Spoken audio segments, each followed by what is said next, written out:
কামিনী গাছ আমার কিন্তু ভীষণ ফেভারিট একটি গাছ। কারণ এই কামিনী গাছ খুব কম পরিচর্যায় আমাদের অসাধারণ ফুল দিয়ে থাকে। এই গাছের ফুল দেখতে অসাধারণ এবং এর ঘ্রাণ সত্যি অমায়িক। আপনাদের বাড়িতে যদি এই কামিনী গাছ থাকে আর যখন গাছ ভরে ফুল দেয় তখন কিন্তু গোটা বাড়ি সুঘ্রাণে ভরে যায়। আর এই গাছে সেরকম পরিচর্যার দরকার হয় না, সারা বছর এই গাছ প্রায় ফুল দিয়ে থাকে এবং শুধু জল এবং রোদ পেলেই এই গাছ সাধারণত ফুল দিয়ে থাকে। তবে সময় সময় কিছু খাবারও এই গাছে দিতে হয়। আর এই গাছটা আরেকটা কারণে আমার ভীষণ প্রিয়, কারণ এই গাছে কখনো রোগ বা কোনো পোকার কিন্তু আক্রমণ হয় না।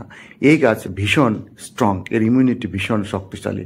আর এই গাছে পোকামাকড় হয় না বলে এর এক্সট্রা করে কোনো যত্নের প্রয়োজন হয় না। এই গাছ আরেকটি কারণে আমার ভীষণ ফেভারিট, কারণ এই গাছে আমরা কাটিং থেকে কিন্তু চারা তৈরি করে নিতে পারি। জাস্ট একটা পেন্সিল সাইজের যদি আমরা ডাল কেটে মাটিতে কিংবা বালিতে বসিয়ে দিই তাহলে কিন্তু আমরা এর একটা চারা তৈরি করে নিতে পারবো। তো আপনারা বাড়িতে কামিনী গাছ লাগান এবং ভিডিওটা ভালো লাগলে অবশ্যই লাইক করবেন এবং সাবস্ক্রাইব করবেন।